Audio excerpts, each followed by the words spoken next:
In life, you don't truly know someone until you've seen how they act in two very specific situations. Carl Jung didn't need 100 questions to assess character. He looked for just two things, and once you see it, you can't unsee it. Jung believed that the mask people wear in public, the persona, isn't their real self. It's a performance, a social necessity. We all do it. But beneath that polished surface is the shadow, the real personality, hidden in plain sight. So, if you really want to know someone, not who they present themselves to be, but who they are when the mask slips, watch what they do when there's nothing to gain and everything to lose. Carl Jung didn't trust appearances. He looked at patterns, pressure points, contradictions, and he taught us this. The psyche is revealed not in our image, but in our impulse. And nowhere does impulse speak louder than in these two moments. First moment, reveal of true character through the powerless. How someone treats people who can do nothing for them. This is crucial. Most people are polite to their boss, charming with someone attractive, kind to someone powerful. But their true self is revealed in the way they treat the invisible ones. The waiter, the janitor, the stranger who holds no value to their goals. Do they ignore them? Talk over them? Mock them behind their back? Or do they show respect without expecting recognition? Jung understood that this isn't just about manners. It's a mirror of the inner psyche. How we treat the powerless reflects what we believe about worth, status, and empathy. It's one of the purest expressions of character, because there's nothing to gain, only to give. Not nothing as in no value as human beings, but nothing in terms of status, power, leverage, or gain. It's easy to be kind to someone you admire, to laugh at the boss's jokes, to compliment someone you're attracted to be patient with someone who can open a door for you. But the real test? How you treat the waiter when your food comes late. How you talk to the janitor when you're the last one in the office. How you treat the homeless man when you walk by on the street. Do you even look him in the eyes? Do you say good morning to the security guard, or just walk right past? These aren't small moments. They're windows. Carl Jung once said, "The meeting of two personalities is like the contact of two chemical substances. If there is any reaction, both are transformed." Most people only seek transformation with those they think are important. But what if the most important transformations come from those society overlooks? Because here's the truth. The way someone treats the powerless is never about the other person. It's a reflection of how they view themselves. If someone must feel superior to feel significant, if they must dominate to feel powerful, if they ignore others to protect their fragile ego, that's not confidence, that's compensation. Real character doesn't shift based on status. It remains steady, rooted, grounded, regardless of who's in front of you. Real-life examples. Bring it into the everyday viewer's world. You're in line at the coffee shop.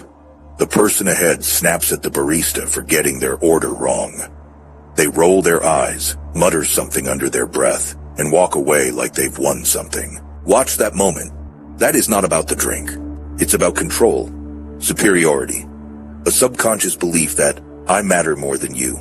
Or at work, when someone completely ignores the intern, doesn't say hi, doesn't ask for their name, as if they're invisible. Ask yourself, if you believe someone is beneath you, what does that really say about you?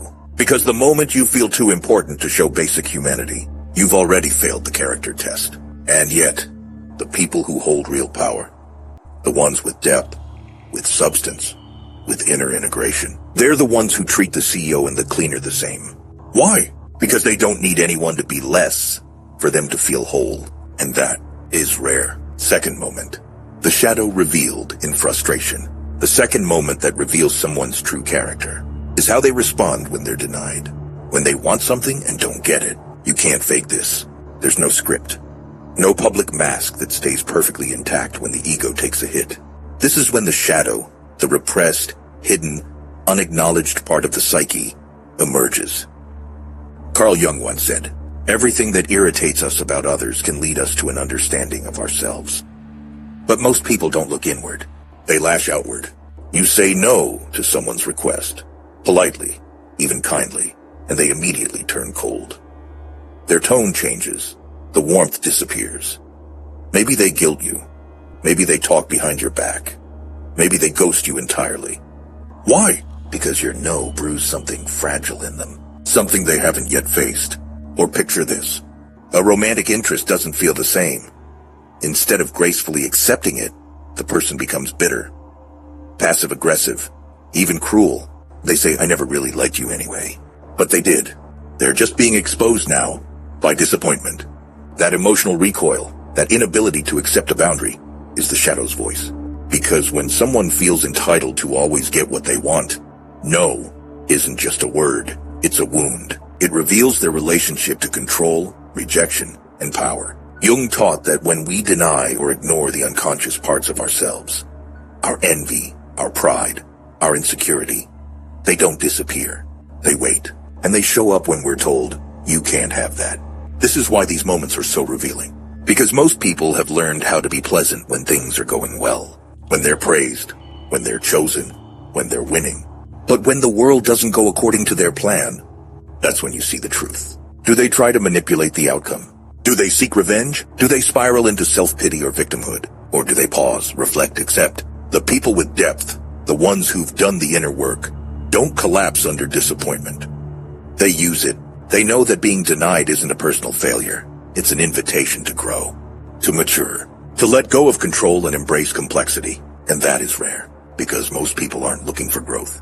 They're looking for comfort. So again, the question isn't just, how do others react when they don't get their way? It's, how do you?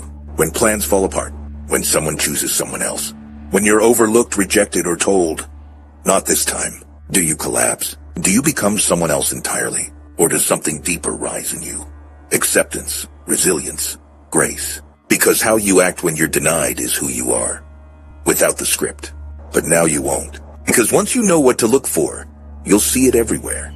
In how someone treats a stranger, in how they react to frustration, in those unscripted, unfiltered, in-between seconds of real life.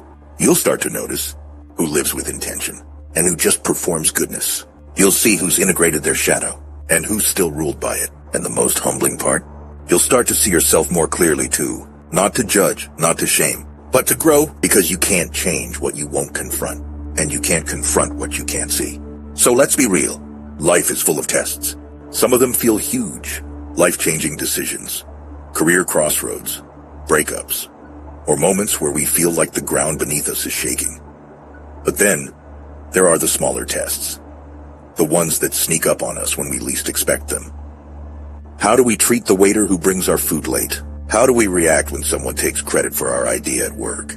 How do we handle it when someone cuts us off in traffic or disregards our time?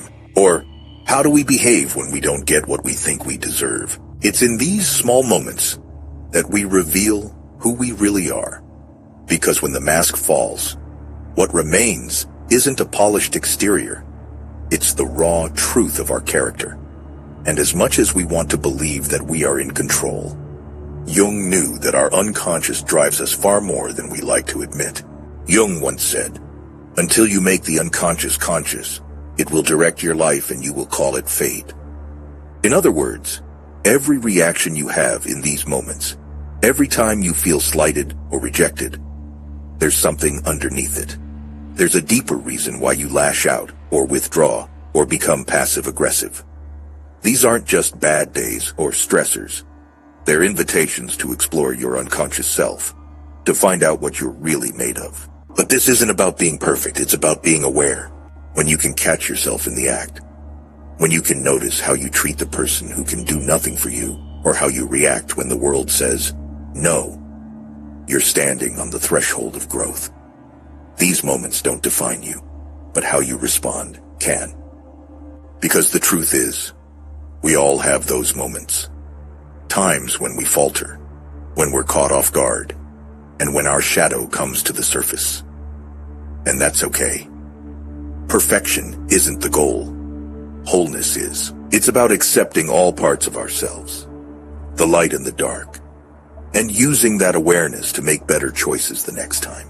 Imagine how much more peaceful your life would be if you could stay calm and centered when you feel rejected. What would it feel like to meet every person, no matter their status or power, with genuine respect? What if you started choosing to act from a place of awareness, instead of letting your reactions dictate your actions? Jung's work isn't just about understanding others. It's about understanding ourselves in the deepest way possible. And that understanding isn't something that happens in one moment. It's a lifetime of awareness, reflection, and growth. So, as you move forward in your life, pay attention to these moments. The ones that test you, challenge you, and, let's face it, often frustrate you. Because in these moments, you have the opportunity to reveal not just the character of others, but your own. And if you want to dive even deeper into your own unconscious, to understand the ways you can transform your reactions in your life, make sure you subscribe. Join me on this journey of psychological and spiritual growth. We explore the ideas that can truly change the way we see ourselves, the world, and others.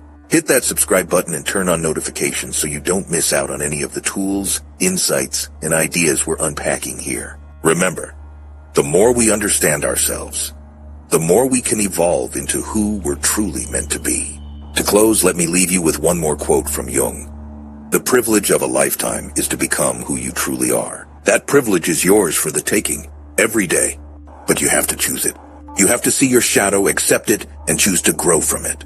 So until next time, keep reflecting, keep growing, and never stop asking, who am I really underneath the surface?